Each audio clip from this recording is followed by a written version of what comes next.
Welcome to episode 35 of the Pitbox Podcast. We're back again with yet another guest. This one right here, this is going to be fun. We will talk about somebody who comes from a background similar to a lot of us, someone who has had multiple NASCAR races in multiple different series, but he also can wrench, but he also is a spotter. Hmm. Florida man, Brad Perez, aka Hey, let's go. how you Welcome, man. feeling? Welcome. Yeah, How you feeling today, Brad? man, thanks for having me. You know, I I'm feeling good, guys. Thank you. okay. You know, I actually didn't get a chance to ask, like, how did the whole bread? I get as close to Brad, but like, how did that come about? Yeah, so I'm from South Florida. So a lot of Hispanics, like a really big Hispanic population. Like I went to high school and it was all Spanish speakers. Like I'm a Spanish speaker as well, but I have a white name. So it's kind of like it doesn't quite fit into like what a lot of the Spanish teachers would call roll call and whatever, and they butcher my name. Like my full name is Bradley, but like there's no Latinos named Bradley. It just doesn't that's not a thing. So True. um so one day I was like, man, I'm tired of them butchering my name. So I'm gonna simplify it. It's just gonna be Brad. That's it. It's 4 letters. Everyone knows who Brad Pitt is. You can't mess it up. It's impossible. So I Easy. go to the food truck and I put in my order. Like I'm waiting for it. I'm sitting at the table with my friends, and then the lady over the intercom goes, "Order for bread." All right. I Yeah. changed my name that night. He's like, that's it, boys. It's a wrap. The final Okay. straw. Okay, so now when we say Oh bread, we man. gotta put some emphasis on that bread. not just bread, like a slice of bread. Okay, I got you. Till they hear that last name, Straight then up. it's like, okay, my guy's on the Spanish team. Let's go. Oh damn, y'all breaking up a little bit. Hold on, I'm trying to figure out. I know I think my internet's messing up. Yeah, we got you clear over here. Hold on. Yeah, so far you're clear. All right. All Let right. me yeah. All right. That's better. Okay, cool. All right. But yeah, so obviously recently you had the chance to drive again in NASCAR's Craftsman Truck Series at Homestead, Miami, which is your home track, presumably. I know, like you said, Florida native, Florida man himself. Florida man drives NASCAR. Uh, but before we even get to that, tell the people how you got here. Who is Brad Perez? Like how did we go from middle class family to NASCAR opportunities? Man, it was a lot. I would say like initially, I think just like I feel like most racing success stories, it comes with like a network. And I didn't have a network because obviously I'm in South Florida. There's nobody interested in racing. None of my family raced. None of my families own a business. Like none of that. So what I did was I knew where the go-kart track was and I begged my parents to go. And eventually they took me and I got to meet a lot of the people at the go-kart track. And um, at first I was like, okay, well, how do I get in a cart? And they were like, well, your parents have to pay for you to be in a cart. I'm like, Right. I asked my dad, I'm like, Dad, you can do that, right? And he goes, nah. So, Like, no. and what year are we looking at? So I know we're about the same age. You were born in what, 97? Yeah. Okay, so yeah, we were born hey, in 96. So yeah, we're 27. You're 26. So what year are we looking at with uh this first karting experience? So I was 8. Okay. oh, wow. Yeah. Okay. Yeah. And so I went and I met all the cool people and I was like, surely they're gonna let me do this, right? And my dad gave me one opportunity. He said, you could drive the cart once. I was like, okay, cool. I went out there and my second lap, I crashed. Damn. Yeah. Like it was so embarrassing. I felt like my life was over. I was like, oh, my dad's never taking me back. Like this sucks. And like this is after they spent like I would say like probably an hour lecturing me on like how to take a turn, all this stuff. But I'm 8, so I'm not listening. So Yeah, of course. You're like, yeah, oh, when am I gonna get out there? what's going Yeah. on? I'm trying to drive. But this was like Yeah. a rental car, right? No, so this was actually like I had to look back on this because I didn't remember exactly the name of the like type of cart, but I found a picture and I found out it was a mini Swift. Oh, Mm. So yeah, which is fast. Like for an 8-year-old, that's Yeah, fast. you're moving. Like Yeah. they should not have put me in that. Like or maybe they should have. yeah, maybe they should have. Yeah. It was meant to be. Oh man, for real, they could have put me in a damn 4-stroke cart. I probably wouldn't have spun out. I'm like, Nah. I'm invincible. Oh man, but yeah, they put me in that, and it was short lived. And after that, it was funny. I remember having a conversation with my dad. This is so vivid in my memory. I was like, "Hey, so like, when are we gonna go back?" And my dad's like, "Yeah, soon." We never went back. Like, never. I'm done. He was done. Like, he was like, "We're not going back." He didn't want to say And no. So he was yeah, like, we'll be back. yeah, nope. So fast forward to that next visit. So the next visit I went to that place was when I was 15. Like I never went Mm. back. Like when I was 15, because like I figured, okay, that's done with my racing stuff. Like I'm not gonna do it anymore. Like there's no shot I'm doing this. So like what I was doing at the time, I was actually racing on the internet. I was racing in a game called NASCAR Racing 2003 season. And I was racing on the PC in these servers. Like the servers had like been taken down. It's like when people put up their own servers to like race online, it had like small communities and stuff. And I found that community and I raced on that game. I probably have like, I would say more than 4 or 5,000 starts in that game online. Wow. Yeah. And I met so many people that did it and they actually ended up working and racing. And that kind of goes to the next thing. But like in real life, the next time I went was when I was 15. And I was like, okay, after doing the game so many times, like, okay, you know, I couldn't shake the bug. Like I played baseball, I played music, like I did all this stuff. And I was like, nothing compares. It just doesn't. So Yeah. yeah, I went back and I was part of this go-kart tournament. They had a tournament there that was like, well, like the winner of the endurance race gets a free pro kart ride. And I was Mm. like, I'm there. I'm gonna win it. Like, and we Sign went me up. there and I won. And our team won and ended up getting a free pro kart test with the same team that gave me the test like when I was 8.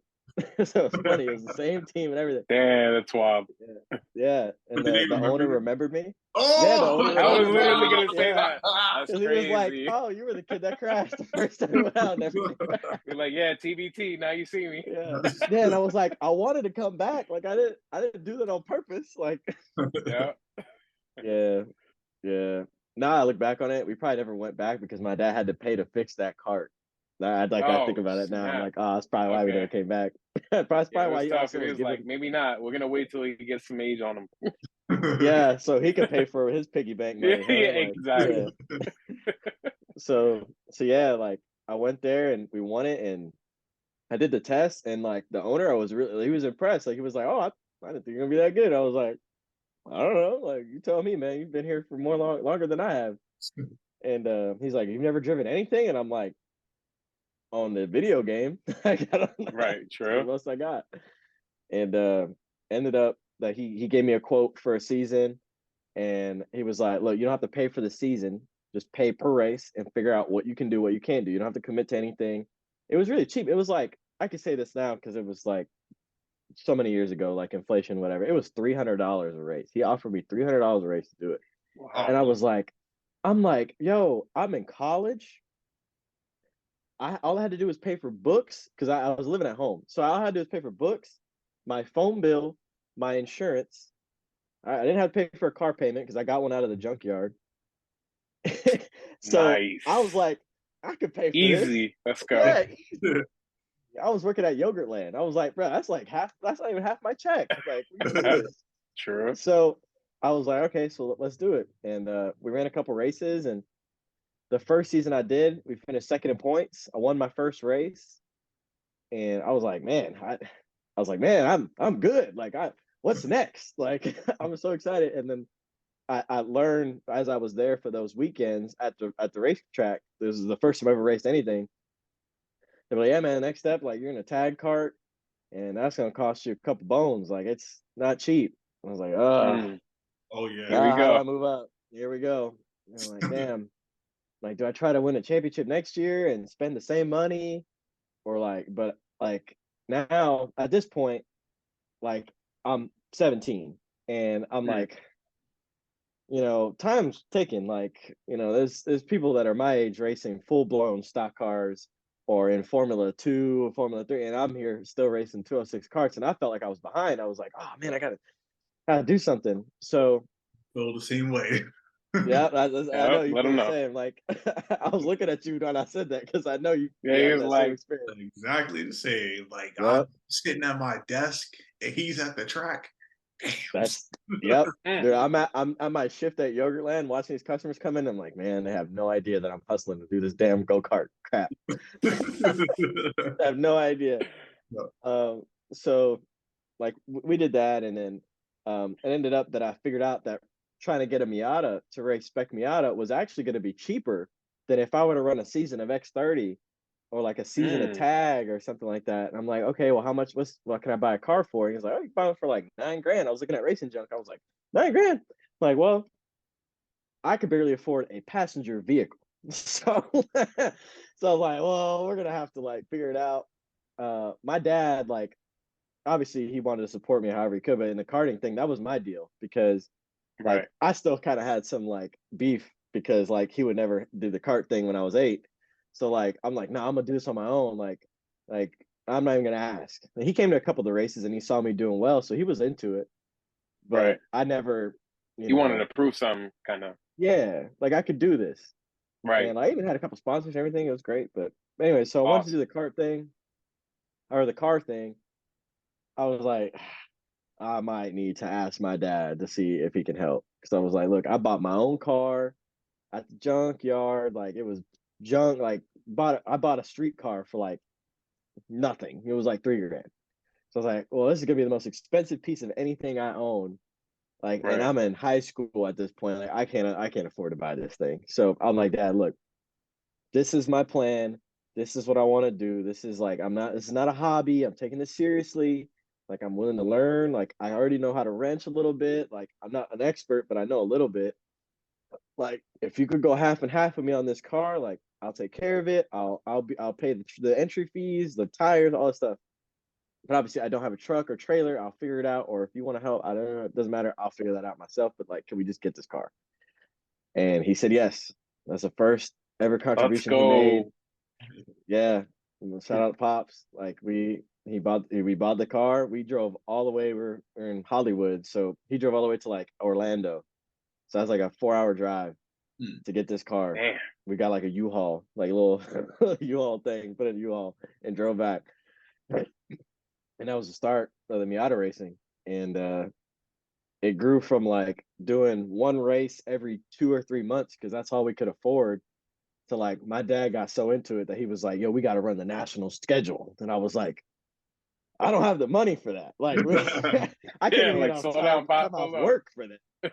Yes. Yeah, like if I have to ask another weekend off work, they're gonna fire me. I can't do this.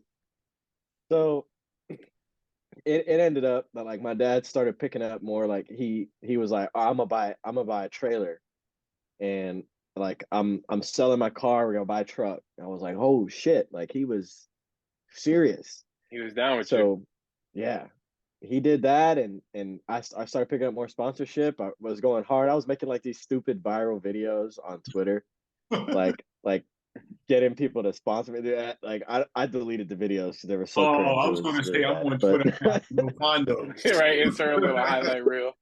I wouldn't have put it. I wouldn't have put it in the show, but for personal reasons, I just needed to see what was what was going on. Right. yeah.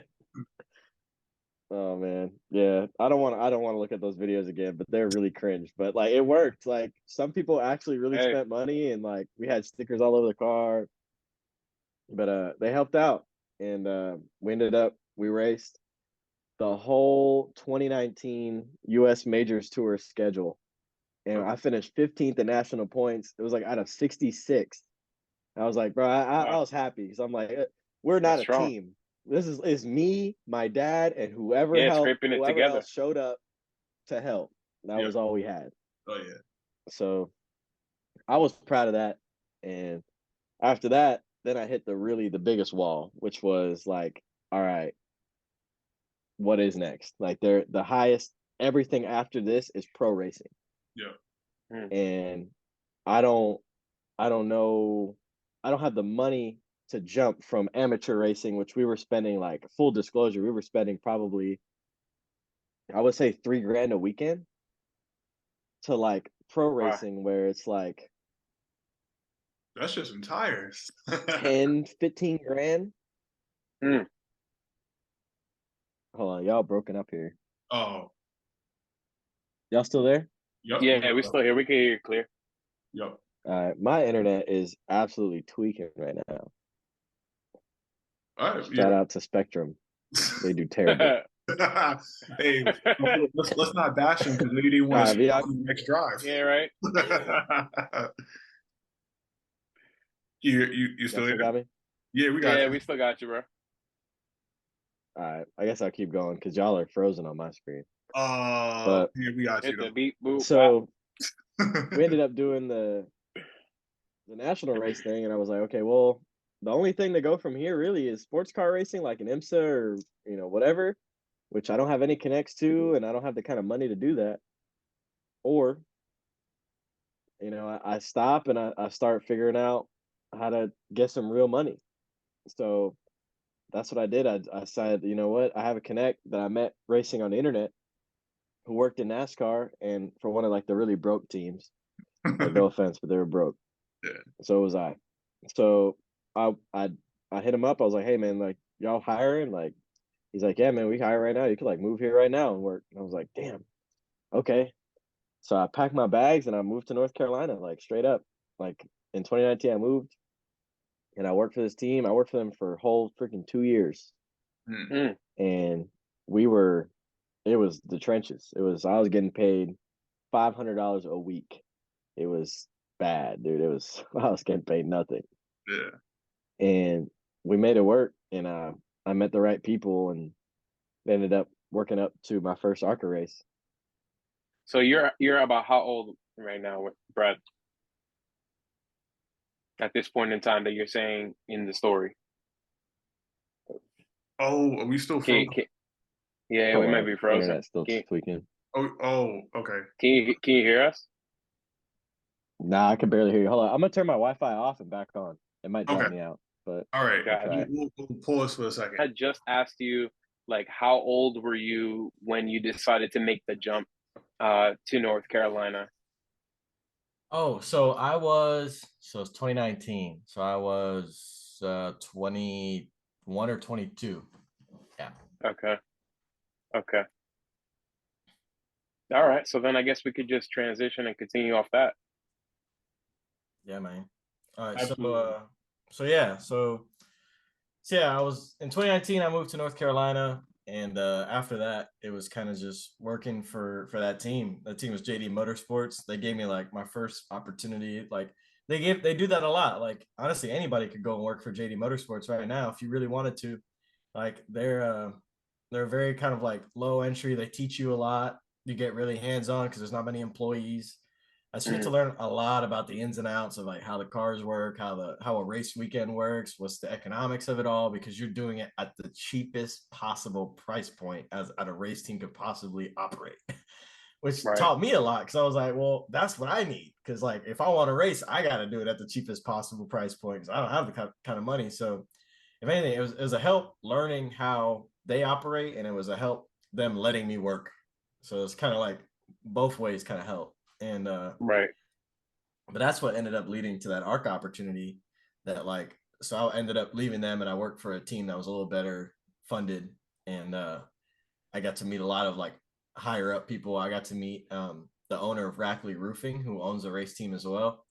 Mm, Curtis Sutton, that guy, man, that guy, I guess he's getting like all the praise for me because without him being as generous as he was to give me my first start, I had worked for him for that year, and I helped get that team kind of up off the ground. And now they've won a race in the truck series. Like I felt like I was really a part of helping them grow as a team. And for him to be as nice to like sponsor me in my first ARCA race, it was probably half of what it cost is what he sponsored me. And I had to hustle for the rest. But the fact that he even gave me whatever I needed left, I was like, damn, dude, like you're crazy for that. And I would never let him live that down, because that is the reason why I was racing. So True. You always need That's people. awesome. You know, you can't do it by yourself. Yep. And absolutely. anything, not just racing, but life in general. You can't get where you gotta go on your own. You need people like that to give you that bump along the way, keep the train on the tracks. Yeah, and especially in a sport like this, it's so team focused.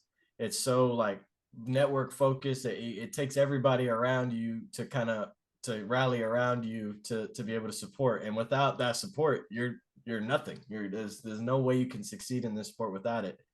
So I'm really glad to have met those kind of people in my journey, that because honestly, without it, like I said, I would probably wouldn't even be talking to you right now if it wasn't for what he did, you know. Mm-hmm. Yeah, that's huge. Yep. So you have your first NASCAR race. How did it go? Oof, man, it was all over the place. So the deal got done 9 days before the race. So I did it with a really good friend of mine, Josh Williams. Like I've once again, I take a bullet for that guy. Like he's that kind of stand up kind of guy. And he was like, I'm gonna no BS you. This car is like this much ready, but like I'm gonna give you a deal. We're gonna work together. We're gonna get this car done. He worked through on his birthday, like bro, on his birthday, like midnight. We were working on this car, put it together in 9 days. We had to leave on Wednesday to get to Watkins Glen, so we worked through the weekend and everything to get this car ready. And ended up, we got it put together on the ground, set up, wrapped in the trailer in 3 days. From that, wow, that's dedicated. So yeah, and we hustled, man. And honestly, I think part of that is the reason why the weekend went the way that it did. Like we got to the racetrack and we had a bunch of brake issues. We had a master cylinder go wrong, and we didn't have much of the stuff at the track to replace it. So we kept bleeding the brakes over and over and over and over and over and over and over. And I was like, guys, I got to get laps. Like, I don't care if the brakes suck. Like, honestly, it's Watkins Glen, which is the place you really need brakes at. But I was like, dude, put me in the car. Go. I'm not afraid, yo. Like, we gotta go. So we went out there, and I think we made like 4 laps of practice. It was an hour-long practice. I only was out there for like 5 minutes of it, because the first lap I went out, we made 3 laps. On the 3rd lap, the right front brake rotor exploded going into the S's. Oh man. And I'm like, something felt weird. But I didn't know what it was. So this is my first time driving a stock car. So I'm like, I don't know. Like, all I've driven was a Miata. So I don't know the difference. I've never felt a rotor explode. So I don't know. So I'm going up there, I shift into 4th, and something goes, ding, and I'm like, okay, whatever. I go on the bus stop, and I always pump the brakes just because I want to know if it's there. It's just where you're at. Thing I've learned, from road racing so long. So I'm like, okay, I pump them, and I pump it, and the whole car goes. I'm like, that don't seem right. so I hit the brakes, and the whole car goes, and I mean, it went like that, like towards the left where the bus stop wall was.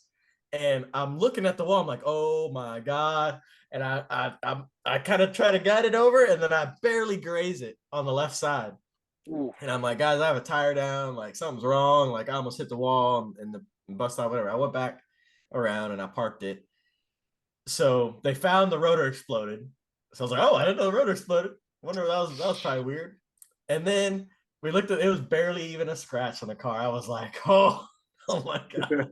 I was like, my race would have been over in practice, and I would have been so mad, dude. All this work, for real, all this work, all this pain of getting this money together, all this stuff, all for it to be done in 5 minutes, bro. I would have been so mad. Would have been heated. Yeah, I would have been like, bro, I can't. I'm done. That's it. I'm going back home. This sucks. But no, I mean, they fixed it. Like, we got another rotor. Another team lent us a rotor, just gave it to us. Like, Man. Gave it to us. We put it on. We pumped the brakes again. We bled them like 3 times over. Went out for the race. We started last, which was 30th, and drove all the way to 13th. Like drove all the way to 30th. I was like, oh my God. Like I couldn't believe it. Like I was Boy, was getting it, man. I was like, damn, we're fast. Like I was totally, hell yeah. I was totally expecting for us to be like 20th or something. I was like, I've been cool with that. But we were passing like guys with some good experience. I was like, oh man, like this is all right. I think I got something here. And the car was really good. And then, but that brake issue just kept coming back. Like I kept feeling it start sticking. Like the brake started sticking, and I'm like, damn. Like I know it's just a matter of time before it's about to go. And I went into turn 6 after the halfway break, and the pedal just, to the floor. Oof. And I was like, oh God, I saved it again. Luckily, I had a ton of runoff there where I was at. But yeah, it was done after that. And then I was like, guys, like, I don't think we can run anymore. Like it's whatever we do. And there's only like 10 laps to go. There's no point. So we ended up finishing like 24th or something. But after that, I was like, I cried. Like I for real cried because I was like, I can't believe I'm here. Like the funny part is I had to work the next day. Wow. Because I had to work. Wild. I had to work the truck race the next day as the tire specialist. So I'm like, oh my God, I can't believe I'm here. I can't believe I just drove. Like I can't believe all this stuff. I get out and like one of my buddies who does PR for another team, he goes, hey man, I hit up Sirius XM and they want to talk to you. I was like, word? So he gives me this phone and he goes, yo, it's Claire B. Lang on Sirius XM NASCAR radio. Like, I was like, whoa, what? I'm like, I'm in shambles right now. I'm like, I'm crying. So like, I'm like, hello?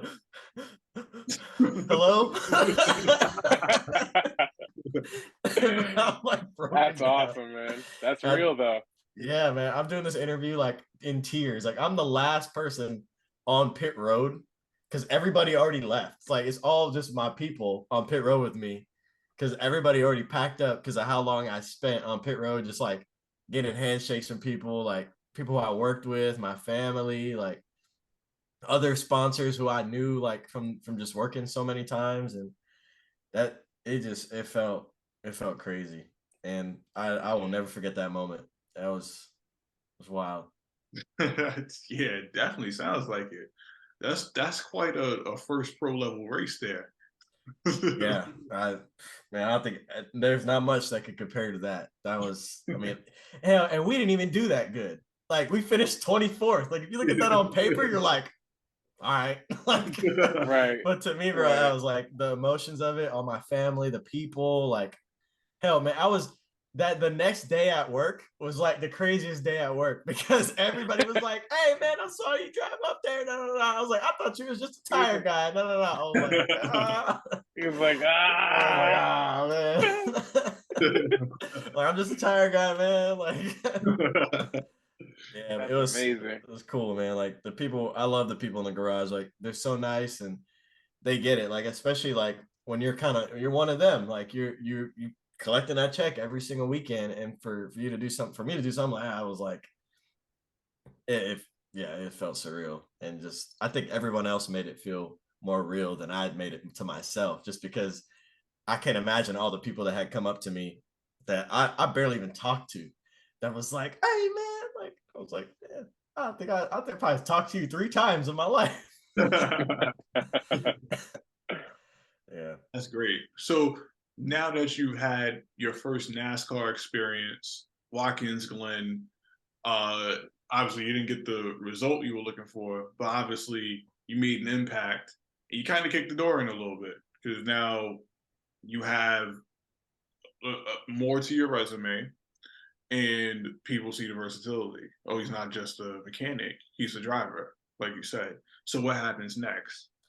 Yeah, I think really the next thing was like, okay, well, like, yeah, I got this buzz and yeah, like people rocking with me, but like, how do I keep doing it? Like it's so easy for me to be like, well, if y'all rock with me that much, help me get some sponsors, like true.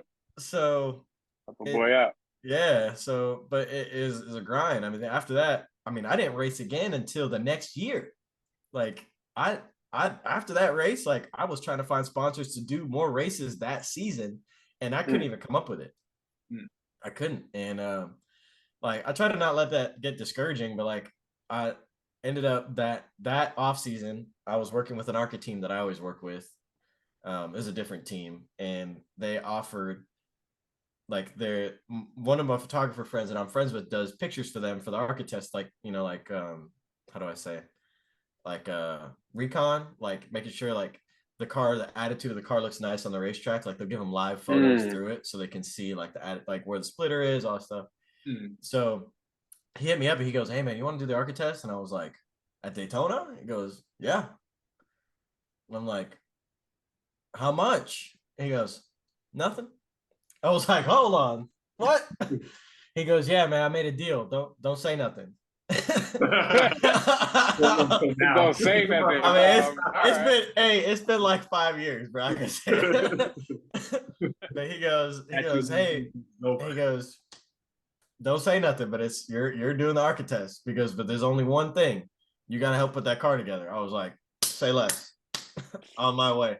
He goes, "Yeah, they're all the way in like Fredericksburg, Virginia." I was like, on my way. I drove all the way to Fredericksburg, Virginia, and I stayed at their house. Like they ended up becoming like such good friends. The Mullins family, Willie and Dinah Mullins, like they're so good to me. And they've been letting me do the ARCA test for the last 3 years just because I was wrenching with them. So like they're responsible for all the super speedway experience that I have because they just let me, like, they're like, "Hey, if you work on it, you can drive it." I was like, "Oh, thank you so much." But they had all these customers, and I would basically help with the customers and all that stuff, and like make sure the car is like good.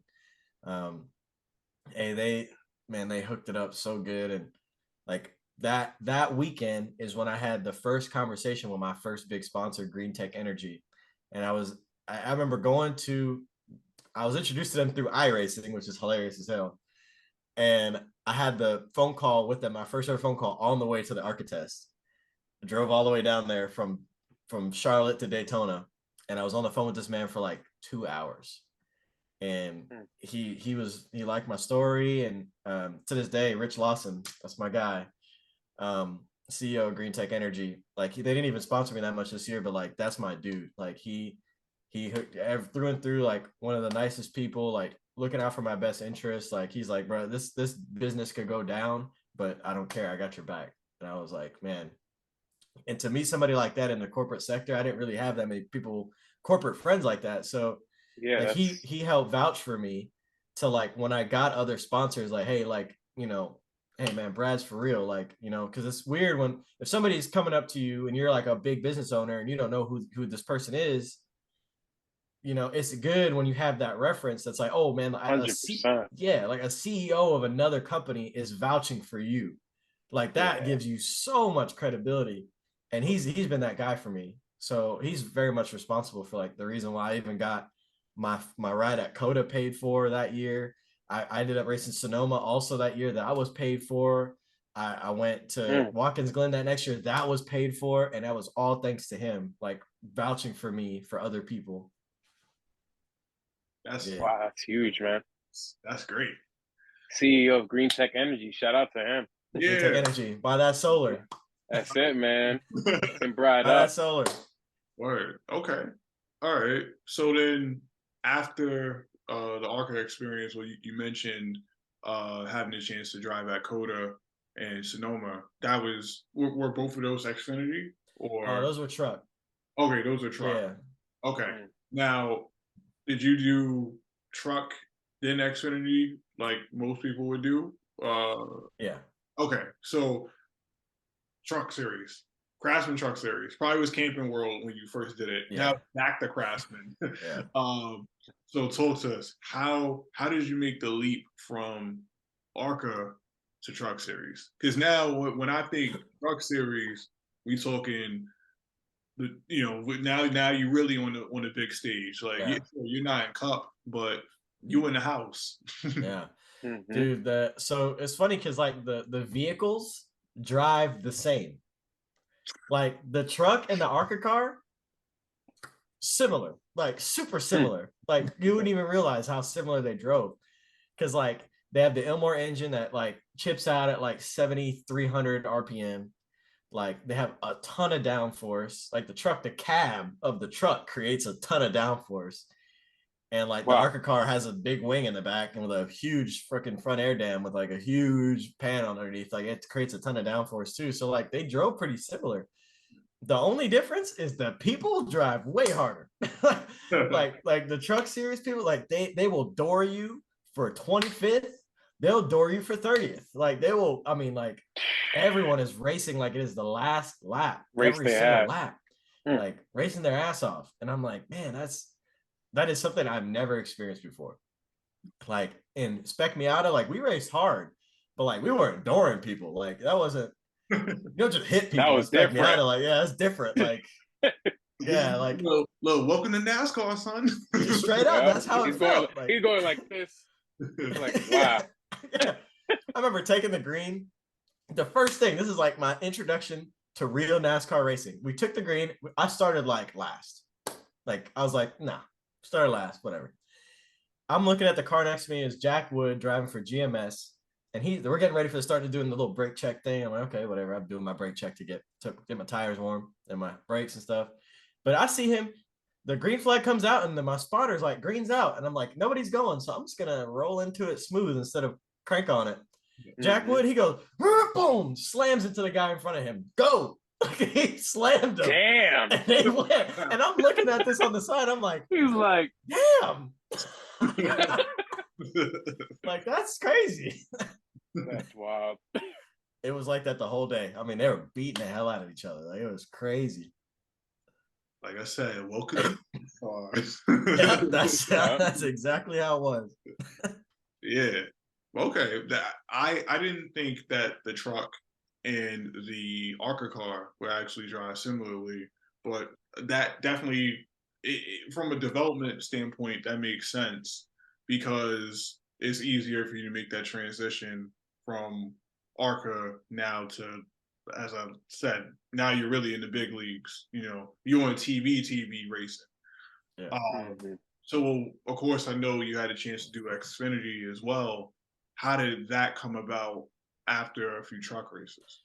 So I knew from the jump, like this is before I even made the ARCA start, that I needed to be in Xfinity. Like the way to financially make this viable is I needed to be in Xfinity because number one, the purse payout is way higher.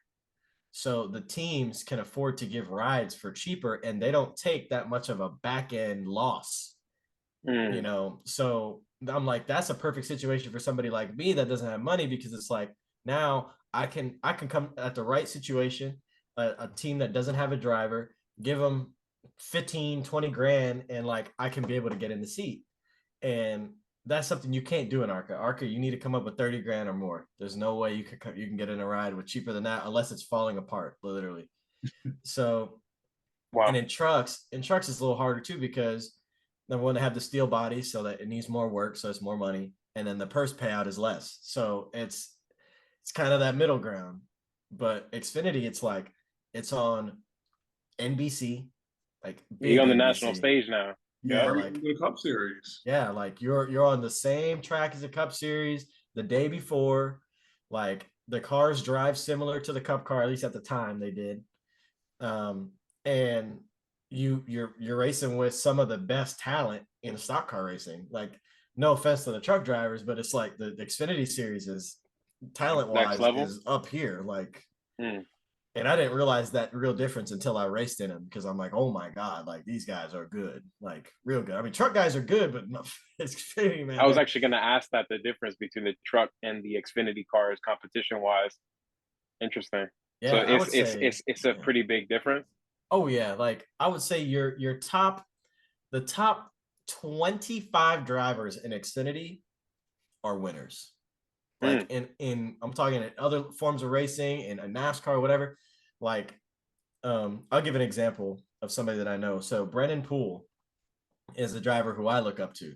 Like he's currently racing for JD Motorsports, the team that I worked for originally, obviously. So it's a low budget team, but he's a guy who's raced in the Cup Series for years.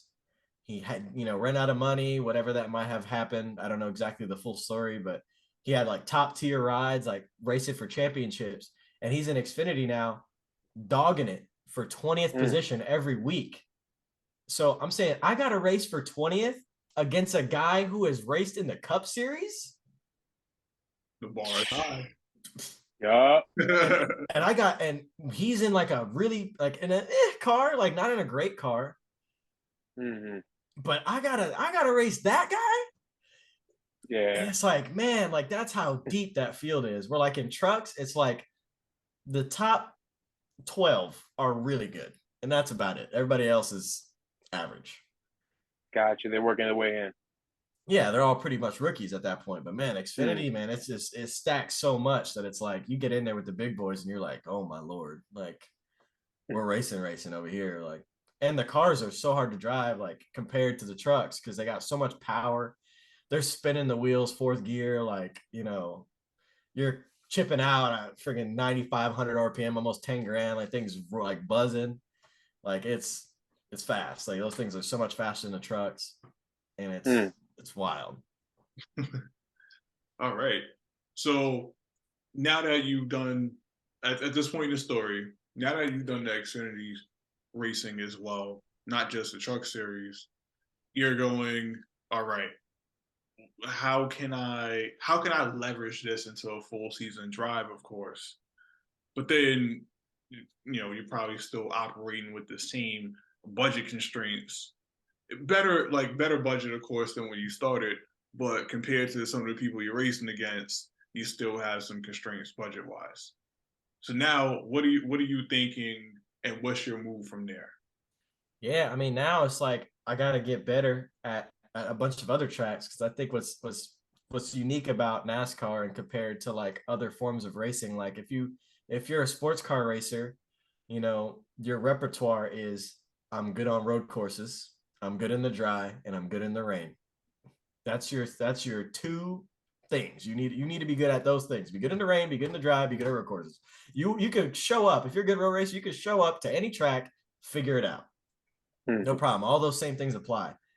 But in NASCAR, it's like we have dirt tracks, we have road courses, we have big super speedways with drafting and slipstream racing where you're full throttle the entire time. You have big super speedways where you got to brake and you got to use the air because you got to pack air on the side of the car to help it turn.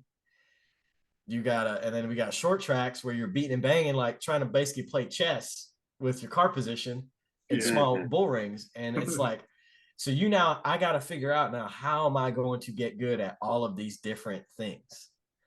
Wow. And then I'm competing for a ride where number one, I don't have much money. And number two, I'm against people like Brendan Poole, who doesn't want Brendan Poole to drive their race car? That's a guy with freaking Cup experience, all this stuff. Like I would want to hire him if I was an owner. So it's like, now I gotta focus. Now, how am I gonna get better against people who are way better than me, have way more experience than me, and more money than me? So now it's like, so it was like I gotta get down the drawing board. I gotta email more people. I gotta go to more meetings. I gotta go to concerts. I gotta go to festivals. I gotta go to conventions. I gotta go to all these things to meet more people. And on top of that, I gotta be keen. I gotta know in the garage. Okay, hey, I heard the O2 truck was open this week. They don't have a driver. The race is on Saturday and it's Tuesday. I'm like, oh man, I gotta go over there. I gotta call the owner. I gotta figure out if I can come up with some money. That's the hustle of it. Right. Now it seemed like once you did your first race, things in a way did become easier, because now you're even though you don't have that much experience, you're not an unknown quantity. It's like now people know who you are, and you can make some more things happen. You do feel that way, right? Yeah, and it's harder to break in than it is to stay in. I think the hardest part is getting in front of people, because it's hard to prove yourself if nobody gives you a chance, and you got to create that chance, and that's the hardest part. Yeah. Like you got to create a chance with no money. How are you gonna do it? So like it's tough. So I feel like since I broke in, it has been easier for people to trust me and like know who I am, and like they give me a little bit of a benefit of the doubt. And I feel like they would do that for me, but they wouldn't do that for an outsider. So Right. that's definitely I feel like it's helped me a lot. Obviously, I could complain now that, oh man, it's hard for me to find a ride. But if I was in the position that I was before that ARCA race right now, it'd be hard to do it again. Mm-hmm. Sounds like some time Interesting. definitely played into everything playing out the way it has. Absolutely, man. Absolutely. Wow. Of course, recently, just a few weeks ago, of course, we're recording this in early November. You had did another truck race, and you did it at your home track of Homestead, Florida man, Yes, sir. a home race in NASCAR. Sure. How did it feel to be able to race at your home track? It felt awesome. Like I was like, I felt like that's probably the least amount of pressure I had on myself for any race weekend, believe it or not. Because like I didn't have to make the race on speed. There was nobody going home. So I can go out there and mess up, make mistakes, and it wasn't even gonna matter. I was like, I could go out there and we can go like 30th in practice, and it was not gonna matter. It was fine. I was there to learn, figure it out. Because that was my first 1.5 mile racetrack. That's the biggest racetrack I'd ever raced on. Right. And that's a whole new thing, like packing air, like the way the trucks are, like it's so aero sensitive. I never experienced that before. And I went there and I was like, we qualified 18th. I was like, damn. I was like, oh man, like we did pretty good. Like, and Strong.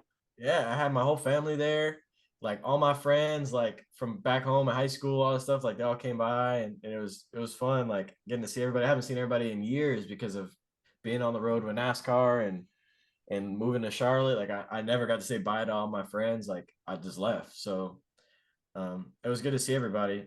And I think what even made it better is like the beginning of that race where I drove through the field like it was crazy. I felt like the ARCA race all over again.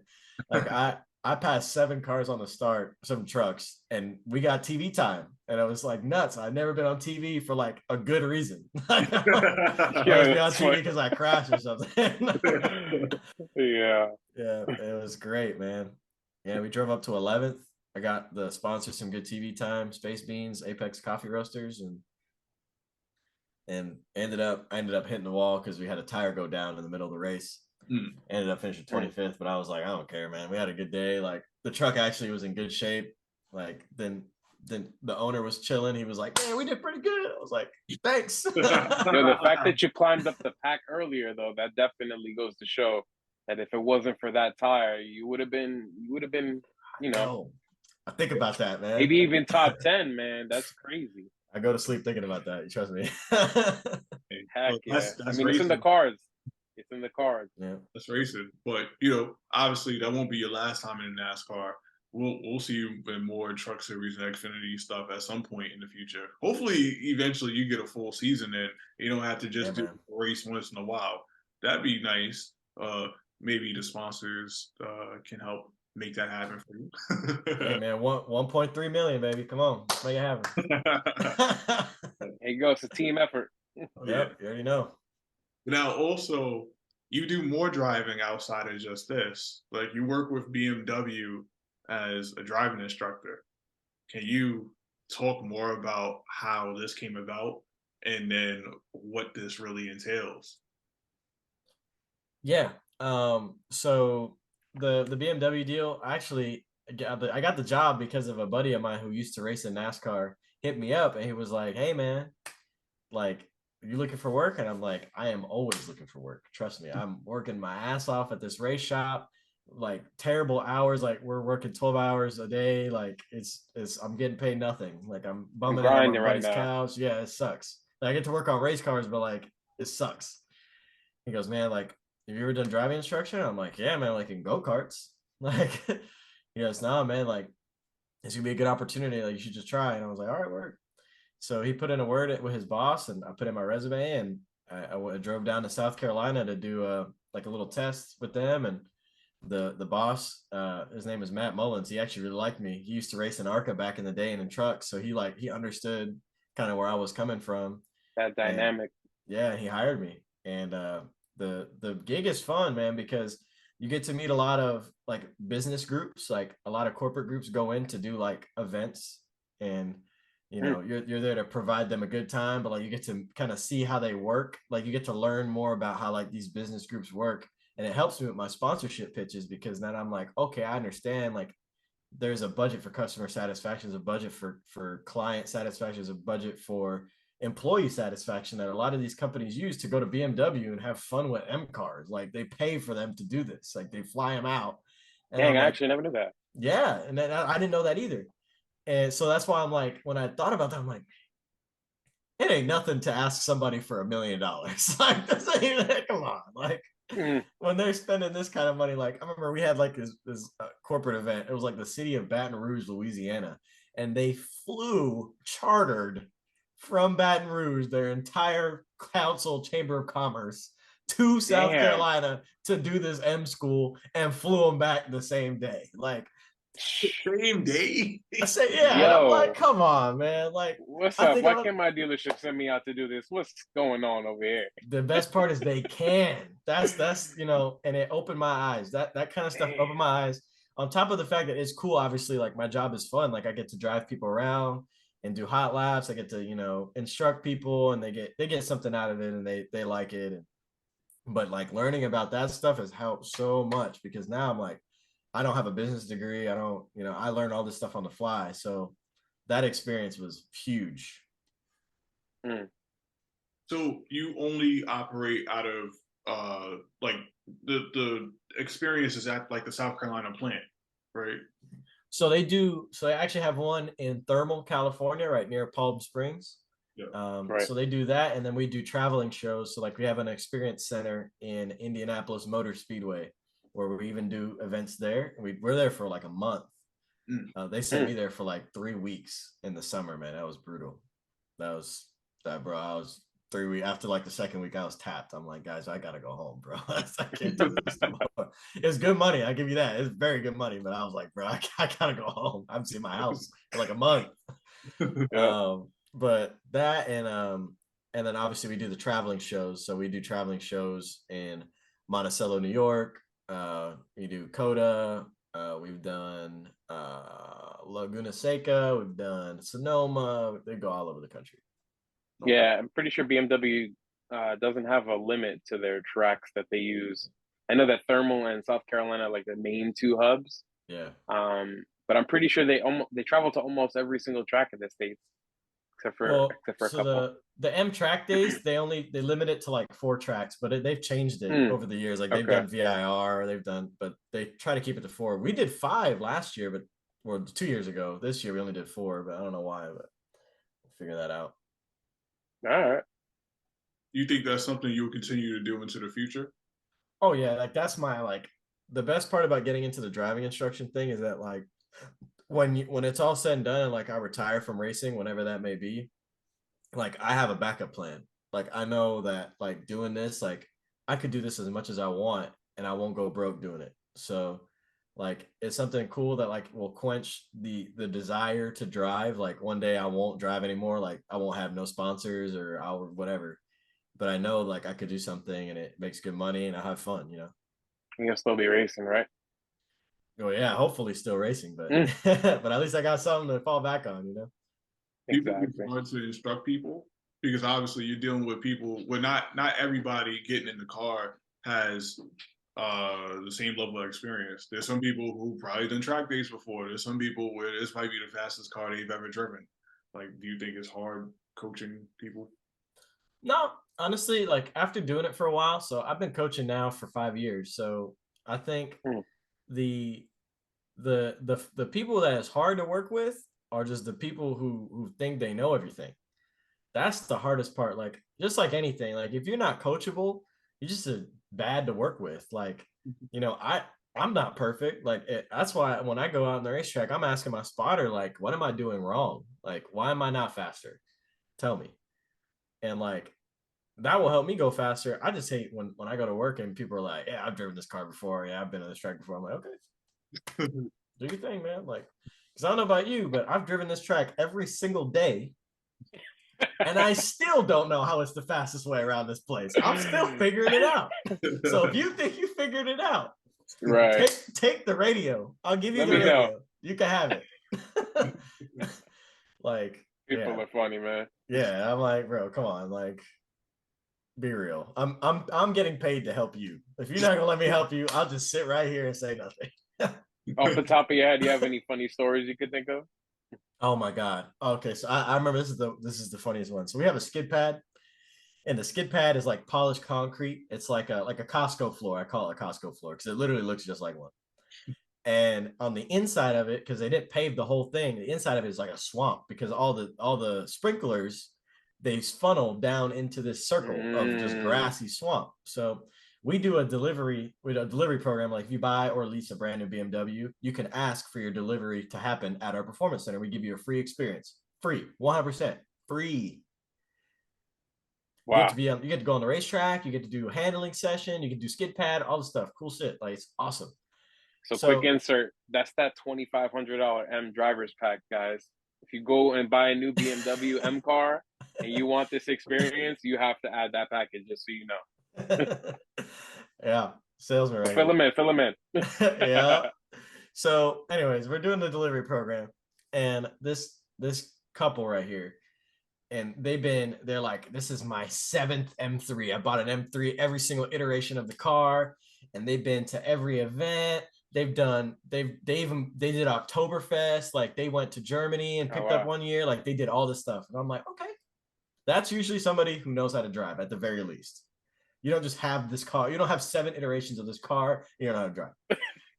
True. Boy, was I wrong. So we're on the skid pad. And the whole thing of the skid pad is we're not going to teach you how to drift. We're just doing a demonstration on DSC. That's all we're doing. So I go in there and I reach in there and I turn DSC off. And I'm like, floor it. We're in this circle. You're going 25 miles an hour. Floor it, and it'll spin out. It'll just spin out. You hold the brake. Cool. You're like, oh my god, I spun out. No, I've never spun out before. and then I turn it back on, and I'm like, all right, do the same thing except DSC is on. And then usually they do a whole lap around and it doesn't spin out. And it's like, okay, this is the magic of DSC. This is how it works. So these people, I'm like, all right, so we're gonna do a DSC demonstration. So like, I'm gonna turn it off. It's like, no, I already know. I've done this before. I know. I'm like, gotcha. So I'm like, all right, I'll turn it off for you though. Just so I make sure it's off. I'm like, all right, you know what to do, right? He goes, yep. He floors it, drives straight off the track, through the dip where the swamp is, and out the other side. I am in the passenger seat of this car. And I'm like, usually I'm calm. Like I'm calm because I've seen all types of crap. Like I'm sitting there and I'm like surely he's gonna stop this thing, right? That's crazy. And to the point where I actually had to reach over and pull the emergency brake. I'm like, brother, stop. Yeah, nah, we're not gonna continue to do this. He just floored it. Unbelievable. I'm hearing on the radio, they're like, an incident has occurred on the skid pad. I'm like, damn. Here we go. And I'm in this car. I try to tell them like, there's no cameras in here, so I have to now like write all this paperwork. It was terrible, man. It was. I never forget. I'm like, bro, the one guy who I really thought knew what he was doing. And damn, boozle. Like, bro, you've done 7 deliveries. 7. I would have had to look at him like, what happened? That's I did. No, the worst part, I couldn't say nothing, but I looked over him and I'm like, why? Like, please say something. And he goes, it just gripped up, man. Like in my head, I'm like, please stop lying to me. The last thing I want to hear right now is this man lying to my face after we just had a traumatic experience. I don't know, it just gripped up. You just drove through a whole swamp, man. I'm like, dog, the turn is this way. Why did you go straight? He shut it off. I was done, bro. We had to get a tow because the whole bottom of the car, like the skid plate with the oil pan, done. Like, needed a tow and everything. And this was an M3? It was not his. Because the thing is, we do the skid pad. This is why we do the skid pad in the 330i. It was a 330i. Oh, thank God. I was about to say a brand new G80. Rest in peace. Nah. That would have been horrible.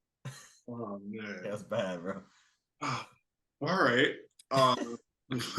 Before we wrap up, what tips do you have for those at home who are in a similar situation, got $1 in a dream, and trying to get to the next level, trying to actually be something in the racing world. You have, you give them a few pieces of advice. What do you have for the folks at home? And my number one, 100%, like this will never fail you advice, ever, is show up. Show up.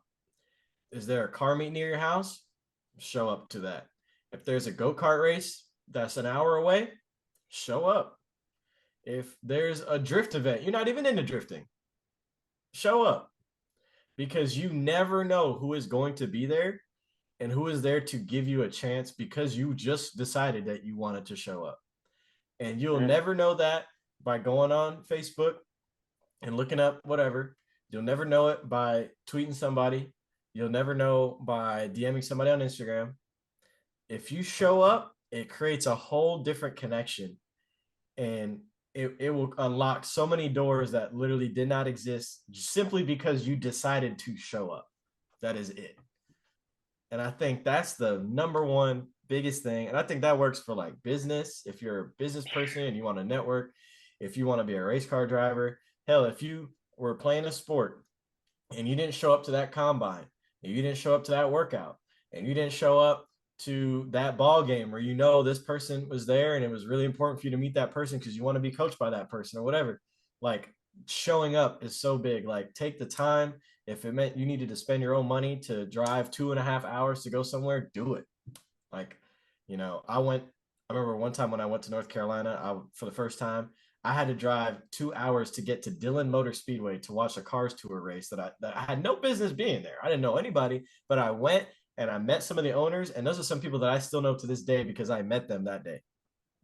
And it makes a difference. That's some real stuff right there. Like you could be broke, you could just, no matter what, it doesn't matter. Like if you just show up, I promise you things will happen. Yeah, so for the people sitting at home listening, man, he just dropped the golden nugget. No matter what facet you're in, showing up is like 90% of the game. You'd be surprised what lines up once you're there, you know? Absolutely. And it says so much about you as a person to just say, man, I got up and I just went here and I went. It will, like, the people see that. Like, hell, when I'm at the racetrack and I've talked to some kids on Instagram and Facebook or whatever, and they're like, oh man, how do I get involved? How do I get involved? And I tell them the exact same thing. And I never see them. But then there's a couple kids where I told him, this one kid, I'm gonna shout him out, Robert Dorman. He came up to me at Daytona in 2019 and he asked me, how do I become involved in racing? And I said the exact same thing I just told y'all. It is now 2023 and he has been the tire specialist for JD Motorsports for the entire year. And he showed up every single damn week. And now he has the opportunity to get a way better job. He's going to move to North Carolina, all this stuff. And I'm like, brother, the only reason why is because he showed up. That's it. Straight up, he showed up. Man, he's not the best mechanic. Nothing. It's not like he's like the best mechanic in the world. It's not like, you know, what, he just damn showed up and he did his job. There you go. All that's right. wild. That's the perfect note to end it on. It's another show. Thanks, Brad, for taking the time to come. We really do appreciate it. We really do. We definitely had fun doing this one. And I know, well, you already told me you do come to NYC every once in a while. So let us know when you're up north. We'll definitely love to get some food with you. Absolutely, man. Absolutely. Gotta get some food. And I love food. Oh yeah, we do too, man. We do too. We have options over here. Yeah, let's go. But, you know, that's our show for today. Thank you guys for listening. Make sure to stay tuned for more. We definitely going to try and have even more guests on, like Brad. And yeah, we're working on some things for next year too. And enjoy the rest of your day. We'll leave Brad's social media one time real quick in the description box, but that's it. Appreciate it, folks. Yep. Peace. Catch you guys on the next one.